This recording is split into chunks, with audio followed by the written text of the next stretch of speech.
Capítulo 5. El collar de la reina. 2 o 3 veces por año, con motivo de solemnidades importantes, tales como los bailes de la Embajada de Austria o las fiestas nocturnas de Lady Billingstone, la condesa Dreux-Soubise se ponía sobre sus blancos hombros el collar de la reina. Era, en efecto, un famoso collar, el collar legendario que Bomer y Basange, joyeros de la Casa Real, destinaban a la duquesa du Barry, que el cardenal de Rohan-Soubise creyó ofrecer a María Antonieta, reina de Francia, y que la aventurera Juana de Valois, condesa de la Motte, desmembró una noche de febrero de 1785 con ayuda de su marido y del cómplice de ambos, Rétaux de Villette. A decir verdad, solo la montura era auténtica. Rétaux de Villette la había conservado, mientras que el señor de la Motte y su esposa dispersaron a los 4 vientos las piedras brutalmente desprendidas de esa joya, las admirables piedras tan cuidadosamente escogidas por el joyero Bomer.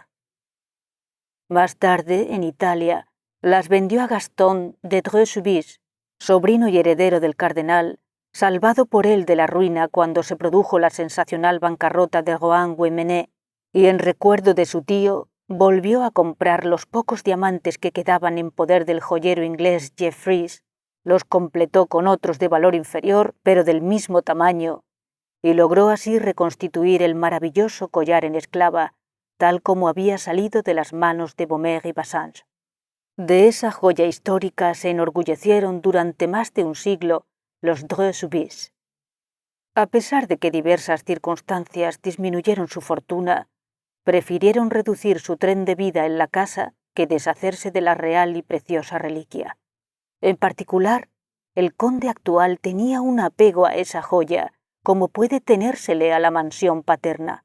Por prudencia había alquilado una caja fuerte en el banco Crédit Lyonnais para guardarla depositada allí.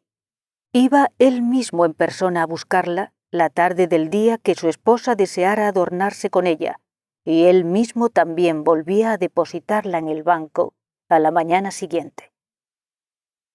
Aquella noche, en la recepción del Palacio de Castilla, la condesa obtuvo un resonante éxito, y el rey Cristián, en cuyo honor se había celebrado la fiesta, comentó su magnífica belleza.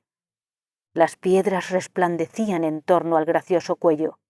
Las 1000 facetas de los diamantes brillaban y chispeaban como llamas a la claridad de las luces. Nadie más que ella, así parecía, hubiera podido llevar con tanta distinción y tanta soltura y nobleza la carga de semejante adorno.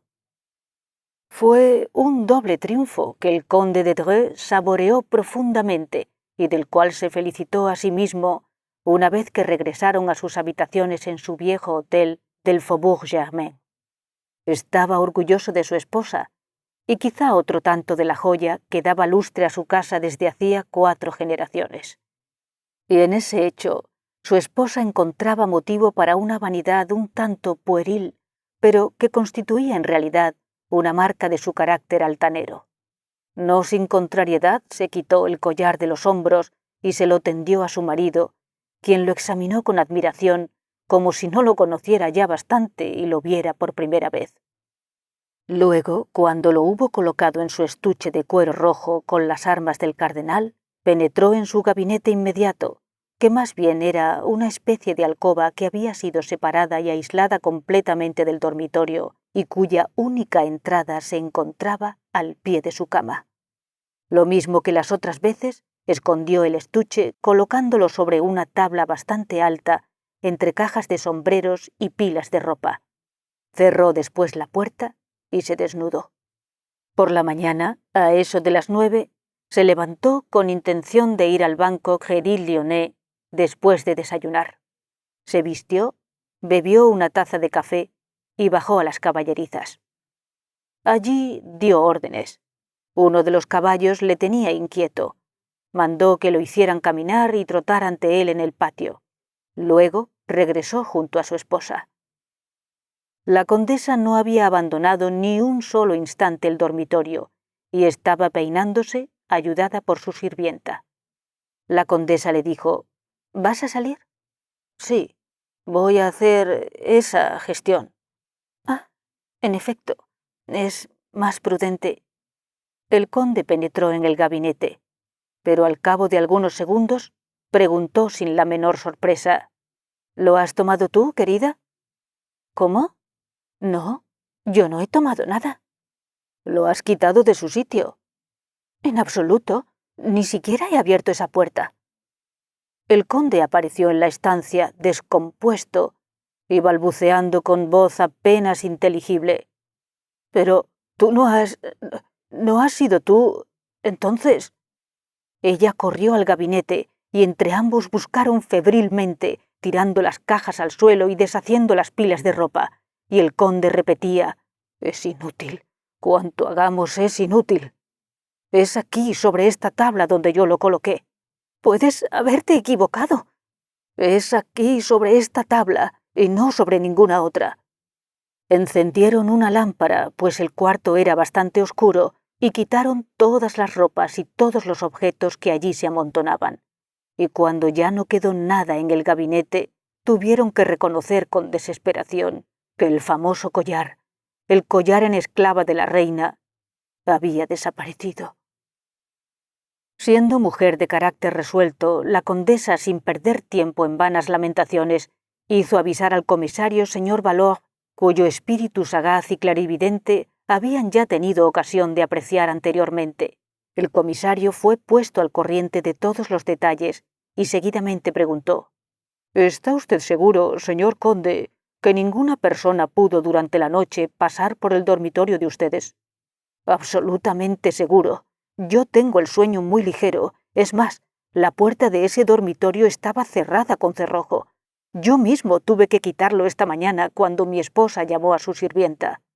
¿Y no existe ningún otro paso que permita introducirse en el gabinete? Ninguno. ¿No hay ventanas? Sí, hay una, pero está condenada. Está cerrada. Yo quisiera dar cuenta de cómo está. Se encendieron lámparas e inmediatamente el señor Valor les hizo observar que la ventana no estaba clausurada, sino solo a media altura por un armario, el cual, además, no estaba pegado exactamente a la ventana. «Está lo suficiente», replicó el señor de Dreux, «para que resulte imposible apartarlo sin hacer mucho ruido». «¿Y a dónde da esta ventana?» «A un patio interior. ¿Y hay todavía otro piso encima de este?» «Dos, pero al nivel del de los criados. El patio está protegido por una verja de mallas muy estrecha. Es por eso que aquí hay tan poca claridad». En efecto, cuando fue apartado el armario, se comprobó que la ventana estaba cerrada, y no hubiera podido estarlo si alguien hubiera penetrado por ella desde el exterior. «A menos», observó el conde, «que ese alguien hubiera salido por nuestro cuarto». «En cuyo caso usted no hubiera encontrado cerrado el cerrojo de la puerta de este dormitorio». El comisario reflexionó un instante y luego, volviéndose hacia la condesa, dijo: «Entre las personas que la rodean, señora, ¿se sabía que usted llevaría ese collar anoche?» «Sí, yo no me he ocultado para ello, pero nadie sabía, en cambio, que nosotros lo ocultaríamos en ese gabinete». «¿Nadie?» «Nadie, a menos que...» «Le ruego a usted, señora, que precise. Ese es uno de los puntos más importantes». Ella le dijo a su marido: «Estaba pensando en Enriqueta». «¿Enriqueta? Ella ignora ese detalle como los demás». «¿Estás seguro?» «¿Quién es esa señora?», preguntó el comisario Valor. «Una amiga de internado del convento, que está disgustada con su familia por haberse casado con algo así como un obrero. Al morir su marido, la recogí con su hijo y les amueblé un departamento en este hotel». Y agregó con apuro: «Me presta algunos servicios. Es muy diestra en labores manuales». «¿En qué piso vive ella?» «En el nuestro, no lejos de los demás, al extremo de ese pasillo, e incluso, pienso yo, la ventana de su cocina». «Sí, está enfrente de la nuestra. Se abre sobre este patio, ¿verdad?» Un ligero silencio siguió a esta declaración. Luego el señor Valorbe pidió que le condujeran ante Enriqueta. La encontraron cosiendo mientras su hijo Raúl, un niño de 6 a 7 años, leía a su lado. Bastante sorprendido de ver el miserable departamento que habían amueblado para ella y que se componía en total de una habitación sin chimenea y de un cuartucho que servía de cocina, el comisario la interrogó. Ella pareció desconcertada al enterarse del robo cometido. La víspera, por la noche, ella misma había ayudado a vestir a la condesa y colocado el collar en torno a su cuello. «¡Santo Dios!», exclamó. «¿Quién lo hubiera dicho?». «¿Y usted no tiene ninguna idea? ¿No tiene usted la menor duda? ¿Es posible que el culpable haya pasado por la habitación de usted?». Ella rió de buen talante, sin imaginarse siquiera que pudiera ser objeto de la menor sospecha. «Pero si yo no he salido de mi cuarto. Yo no salgo nunca. Y además, ¿no ha visto usted?». Abrió la ventana de la cocina. «Vea, hay no menos de 3 metros hasta el reborde del otro lado». «¿Quién le ha dicho a usted que nosotros pensáramos en la hipótesis de un robo efectuado por ahí?». «Pero entonces, ¿el collar no estaba en el gabinete?». «¿Cómo lo sabe usted?». «Caramba, he sabido desde siempre que lo ponían ahí durante la noche. Se ha hablado de eso delante de mí». Su rostro, todavía joven, pero en el cual los sufrimientos habían dejado su huella, desprendía una gran dulzura y resignación. Sin embargo, mostró de pronto, en el silencio, una expresión de angustia, como si presintiera que la amenazaba un peligro. Atrajo a su hijo contra ella, y el niño le tomó la mano y se la besó tiernamente. «No creo», dijo el señor de Dreux al comisario cuando quedaron solos, «no creo que usted sospeche de ella. Yo respondo de ella. Es la honradez personificada». «Oh, soy completamente de la misma opinión que usted», afirmó el señor Valorbe. «En lo más que he pensado es en una complicidad inconsciente, pero reconozco que esta explicación debe ser abandonada, tanto más cuanto que no resuelve de ningún modo el problema con el cual nos enfrentamos». El comisario dejó en ese punto la investigación y el juez de instrucción la tomó por su cuenta y la completó en los días siguientes. Se interrogó a los criados, se comprobó el estado del cerrojo, se hicieron experimentos con la abertura y el cierre de la ventana del gabinete, se exploró el patio de arriba abajo. Pero todo fue inútil. La ventana no podía abrirse ni cerrarse desde fuera. Las investigaciones derivaron principalmente sobre Enriqueta, pues a pesar de todo, siempre recaían hacia ese lado.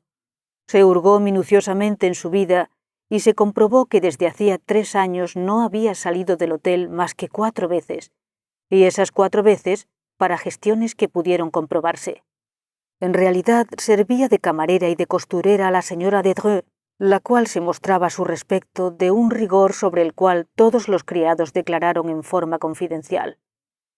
«De todos modos», decía el juez de instrucción, que al cabo de una semana llegó a las mismas conclusiones que el comisario, «aun admitiendo que supiéramos quién es el culpable, y a eso no hemos llegado todavía, no sabríamos por ello más sobre la forma en que se cometió el robo.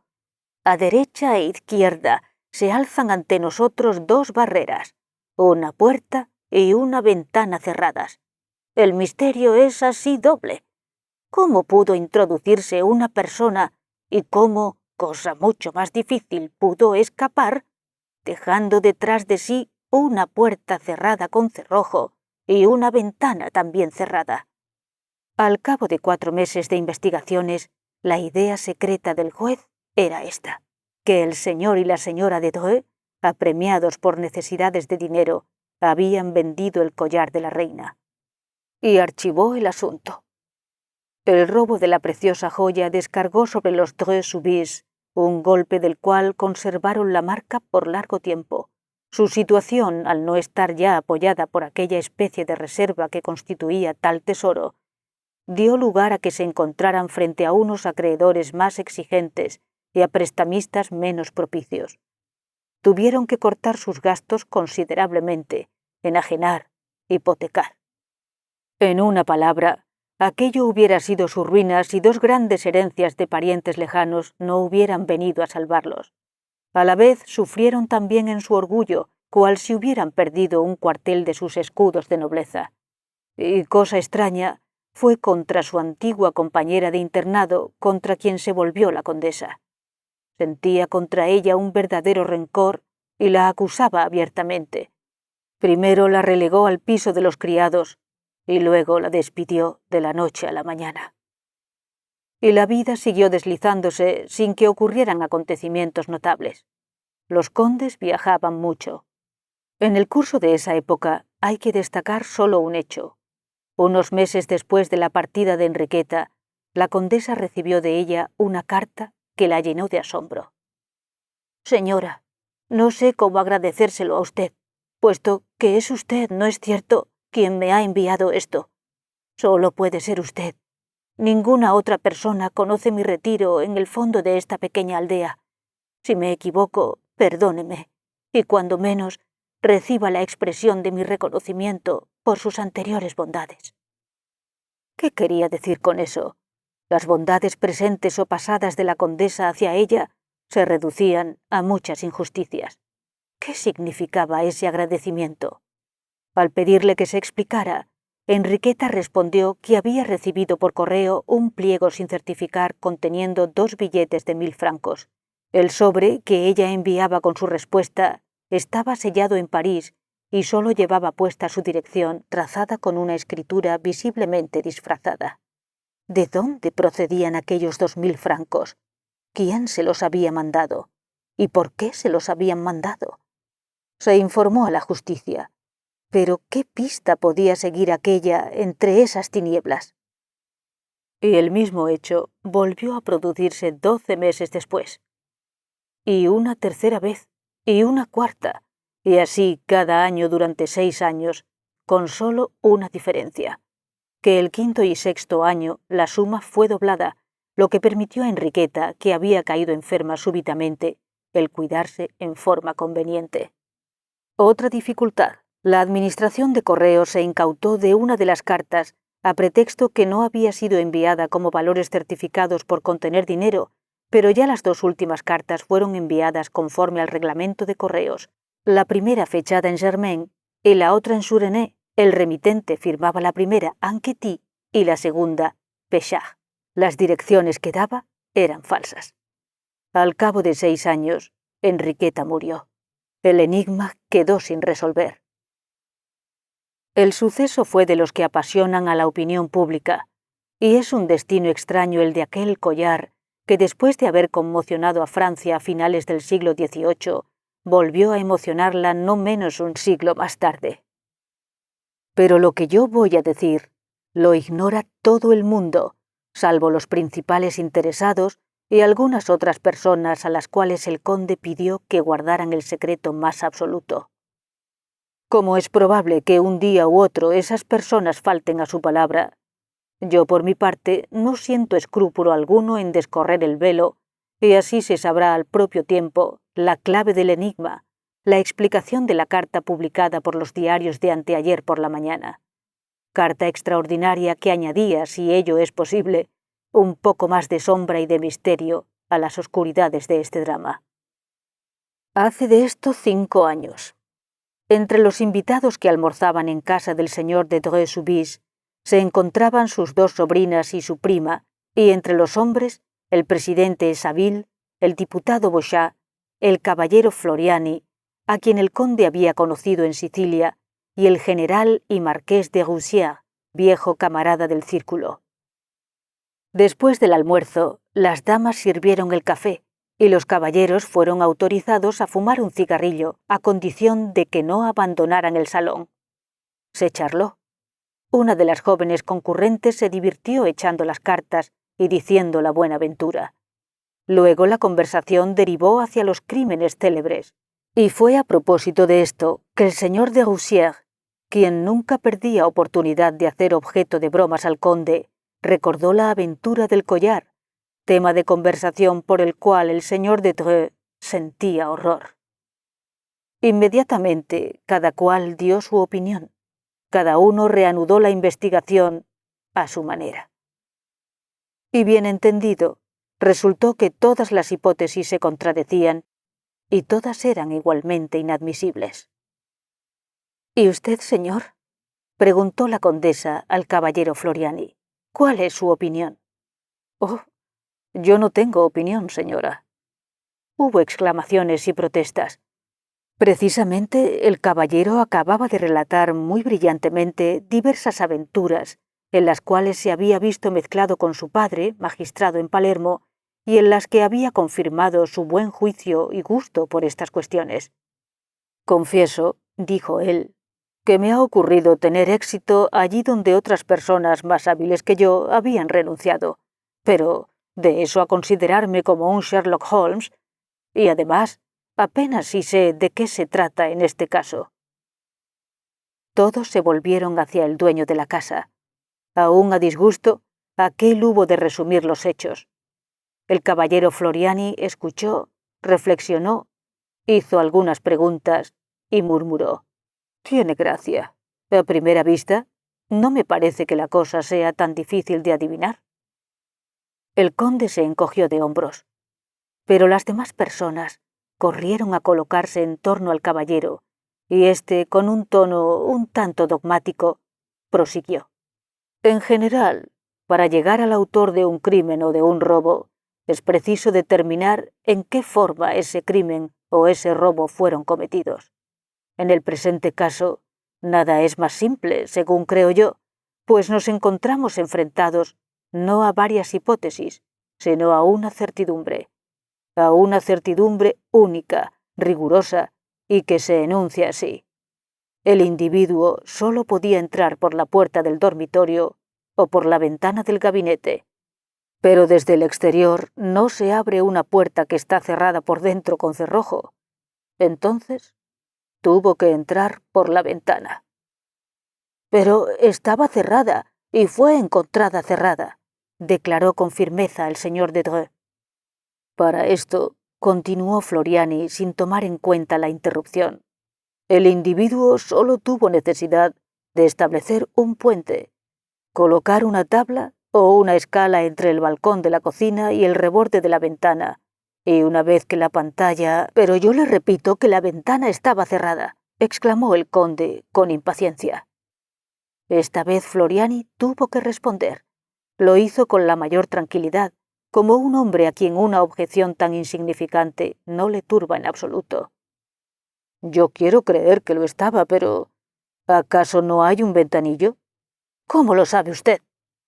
«En primer lugar, eso es casi una regla en los hoteles de esta época, y en segundo lugar, es preciso que así sea, pues de otro modo el robo resulta inexplicable». «En efecto, hay un ventanillo, pero está cerrado como la ventana. Ni siquiera se le prestó atención». «Es un error, porque si se hubiese prestado atención a eso, se hubiera visto evidentemente que había sido abierto». «¿Y cómo?» «Yo supongo que, al igual que todos los demás ventanillos, se abre por medio de un alambre tejido provisto de una anilla en su extremidad inferior». «Sí». «Y ese anillo colgaba entre el patio y el armario». «Sí, pero yo no comprendo». «He aquí. Por una ranura practicada en el cristal, se pudo, con ayuda de un instrumento cualquiera, supongamos una barrita de hierro provista de un gancho, atraer la anilla, tirar de ella y abrir». El conde replicó con ironía: «Perfecto, perfecto. Usted lo arregla todo con una facilidad. Solo que olvida una cosa, querido señor, y es que no había ranura alguna practicada en el cristal». «Tuvo que haber una ranura». «Vamos, la habríamos visto». «Para ver, es preciso mirar, y no han mirado. La ranura existe, pues resulta materialmente imposible que no exista a lo largo del cristal contra la masilla, en sentido vertical, bien entendido». El conde se levantó. Parecía sobreexcitado. Caminó por el salón de arriba abajo con paso nervioso y, acercándose a Floriani, le dijo: «Nada ha cambiado allí desde ese día. Nadie ha puesto después un pie en ese gabinete». «En ese caso, señor, tiene usted la posibilidad de comprobar que mi explicación concuerda con la realidad. No concuerda con ninguno de los hechos que la justicia ha comprobado. Usted no ha visto nada, usted no sabe nada, y usted va en contra de todo lo que nosotros hemos visto y de todo lo que nosotros sabemos. Floriani no pareció siquiera observar la irritación del conde y dijo sonriendo: «Dios mío, yo lo único que trato es de ver claro, eso es todo. Si me equivoco, pruébeme usted mi error». «Sin tardar más, confieso que, a la larga, la seguridad de usted». El señor de Dreux masculló aún algunas palabras y luego, de súbito, se dirigió hacia la puerta y salió. No se pronunció una palabra más. Se esperaba con ansiedad, como si verdaderamente fuese a aparecer una parte de la realidad, y el silencio tenía una gravedad extrema. Al fin, el conde apareció en el marco de la puerta.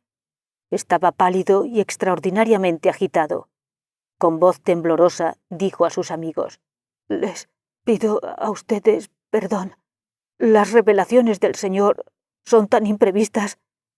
Jamás yo hubiera podido pensar». Su esposa le interrogó ávidamente: «Habla, te lo suplico. ¿Qué ocurre?»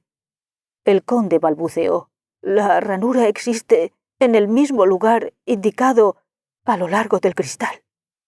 Cogió bruscamente el brazo del caballero y le dijo con tono imperioso: «Y ahora, señor, prosiga.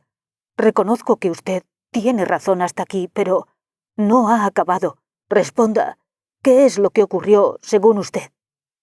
Floriani se desprendió de la mano del conde suavemente y después de un instante prosiguió: «Pues bien, según lo que yo creo, he aquí lo que ocurrió. El individuo, sabiendo que la señora de Dreux iba al baile con el collar, colocó la pasarela en ausencia de ustedes. A través de la ventana le vigiló a usted y le vio ocultar la joya. Una vez que usted salió de allí, él cortó el cristal y tiró de la anilla». Pero la distancia es demasiado grande para que él haya podido alcanzar por el ventanillo el pomo de la ventana.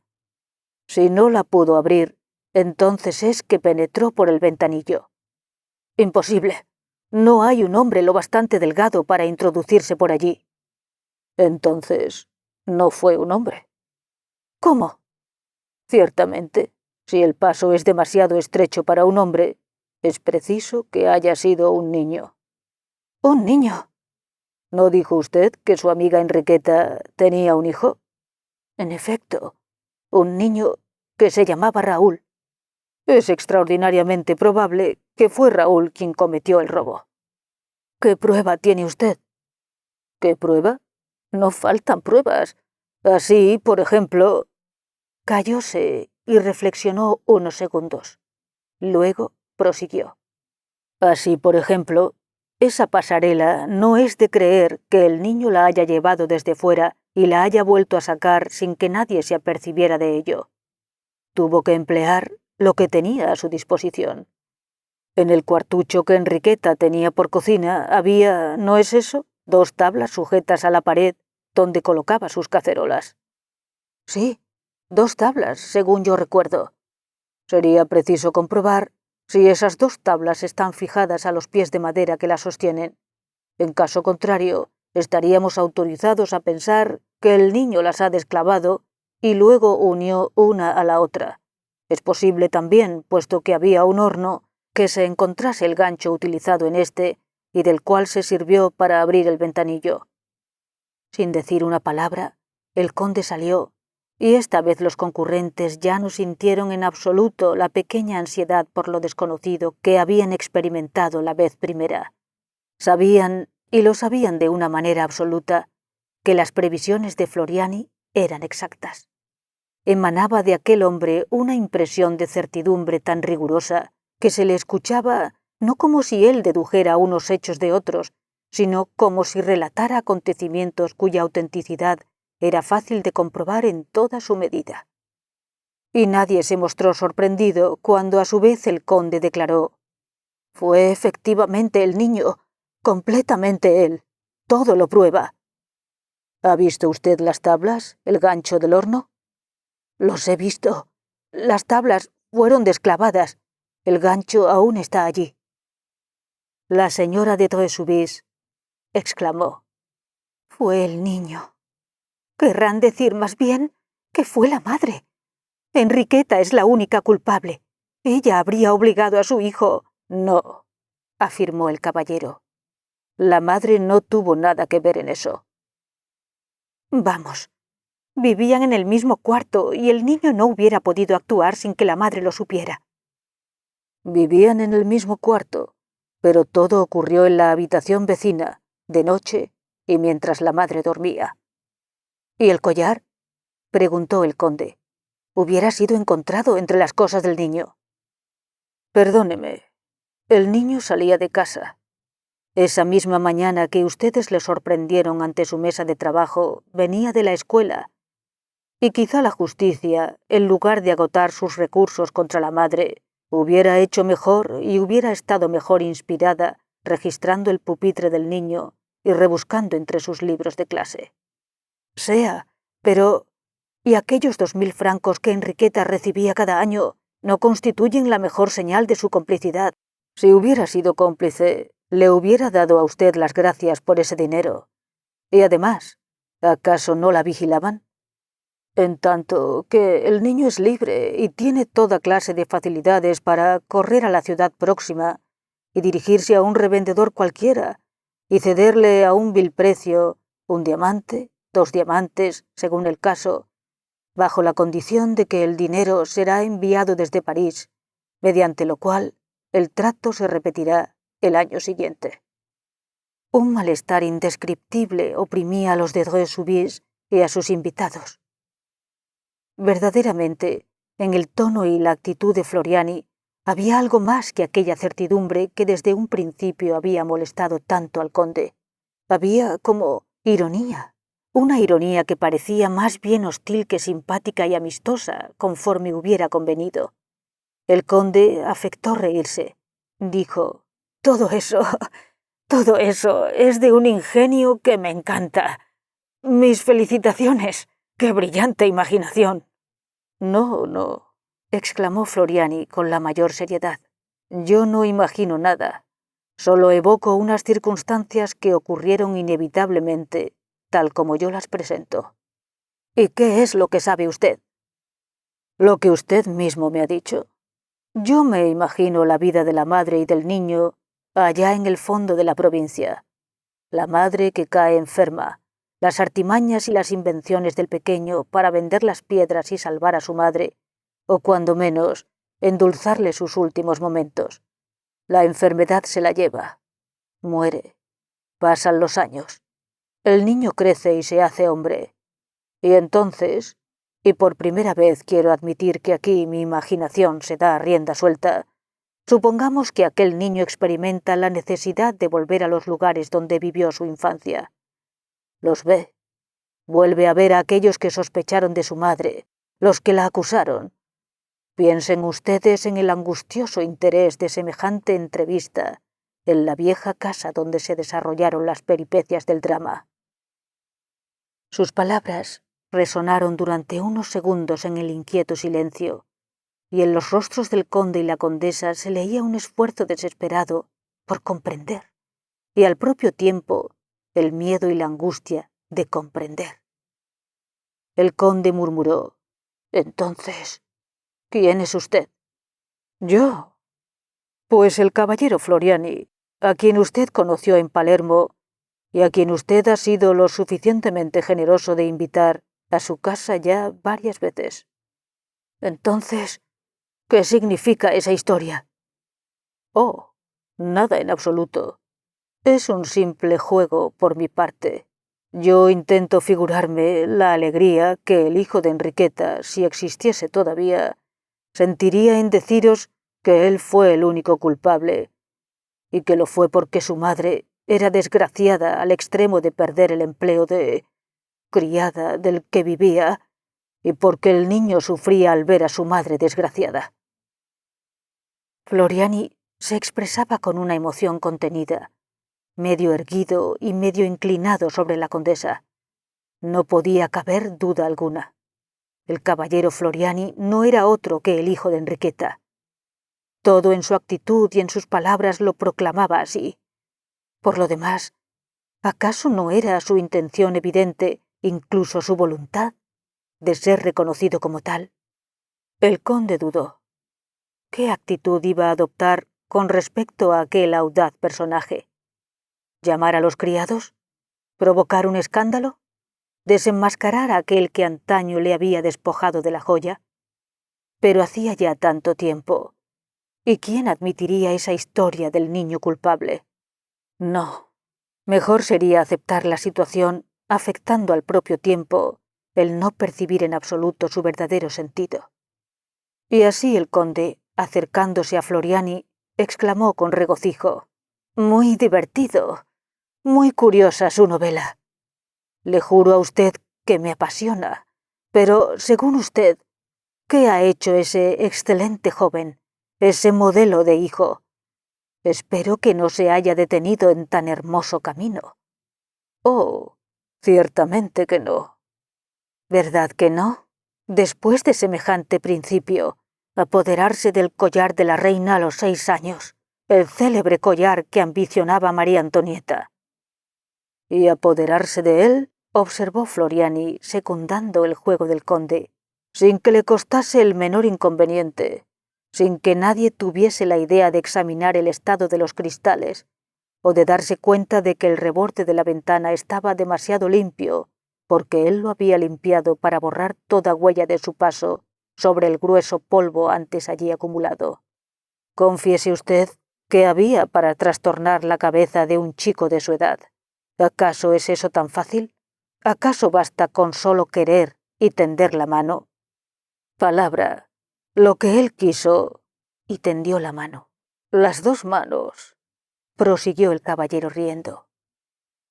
Todos experimentaron como un escalofrío. ¿Qué misterio ocultaba la vida del pseudo Floriani? ¿Qué extraordinaria debía de ser la existencia de este aventurero, ladrón genial a los 6 años y que hoy, por un refinamiento de diletante en busca de emociones, o cuando más para satisfacer un sentimiento de rencor, venía a desafiar a su víctima en su propia casa, audazmente, locamente, y no obstante, lo hacía con toda la corrección de hombre galante de visita? Se levantó y se acercó a la condesa para despedirse. Ella reprimió un movimiento para retroceder. Él sonrió. «Oh, señora, ¿tiene usted miedo? ¿Acaso habré yo llevado demasiado lejos mi pequeña comedia de brujo de salón?» Ella se dominó y respondió con la misma desenvoltura un poco burlona: «De ningún modo, señor. Por el contrario, la leyenda de ese buen hijo me ha interesado mucho, y me siento feliz de que mi collar haya sido objeto de un destino tan brillante. Pero, ¿no cree usted que el hijo de esa mujer, de aquella Enriqueta, obedecía sobre todo a su vocación?» Él se estremeció, sintiendo la punzada, y replicó: «Yo estoy persuadido de ello, y era preciso incluso que esa vocación fuese muy fuerte para que el niño no se acobardara». «¿Y ello por qué?» «Está claro. Usted sabe que la mayor parte de las piedras eran falsas. Las únicas verdaderas eran aquellos pocos diamantes comprados de nuevo al joyero inglés, pues los otros habían sido vendidos uno a uno según las duras necesidades de la vida». «Pero en todo caso, se trataba del collar de la reina, señor», dijo la condesa con altivez, y he ahí lo que el hijo de Enriqueta no podía comprender. «Él debió comprender, señora, que falso o bueno, el collar constituía ante todo un objeto de exhibición, una enseña». El señor de Dreux hizo un gesto. Su esposa lo advirtió inmediatamente. «Señor», dijo ella, «si el hombre al cual usted alude tiene el mínimo pudor». Se interrumpió, intimidada por la tranquila mirada de Floriani. Él repitió: «Si ese hombre tiene el mínimo pudor». Ella comprendió que nada ganaría hablándole de esa manera, y a pesar de sí misma, a pesar de su cólera y su indignación, toda temblorosa de orgullo humillado, le dijo casi amablemente: «Señor, la leyenda afirma que Retaux de Villet, cuando tuvo el collar de la reina entre sus manos y que él le sacó todos los diamantes con Juana de Valois, no se atrevió, sin embargo, a tocar la montura. Comprendió que los diamantes no eran más que el adorno, lo accesorio, pero que la montura era lo esencial, la propia creación del artista, y la respetó. ¿Cree usted que ese hombre lo haya comprendido también?» «Yo no dudo que la montura exista. El niño la ha respetado». «Pues bien, señor, si le sucede a usted que se lo encuentra, dígale que conserva injustamente en su poder una de esas reliquias que son propiedad y gloria de ciertas familias y que ha podido arrancar las piedras sin que el collar de la reina deje de pertenecer a la casa de los de Dreux-Soubise. Nos pertenece como nuestro nombre, como nuestro honor». El caballero respondió sencillamente: «Se lo diré, señora». Se inclinó ante ella y saludó al conde. Saludó luego, uno después de otros, a todos los concurrentes, y salió. 4 días más tarde, la señora de Dreux encontraba sobre la mesa de su dormitorio un estuche rojo con las armas del cardenal. Lo abrió. Era el collar de la reina. Pero, como todas las cosas en la vida de un hombre cuidadoso de unidad y de la lógica que deben concurrir al mismo fin, y teniendo en cuenta que un poco de publicidad nunca resulta dañoso, al día siguiente, el Echo de France publicaba estas líneas sensacionales: «El collar de la reina, la célebre joya robada antaño a la familia de Dreux-Soubise, ha sido recuperada por Arsenio Lupin, y Arsenio Lupin se ha apresurado a devolverlo a sus legítimos dueños. No cabe sino aplaudir esta atención delicada y caballeresca».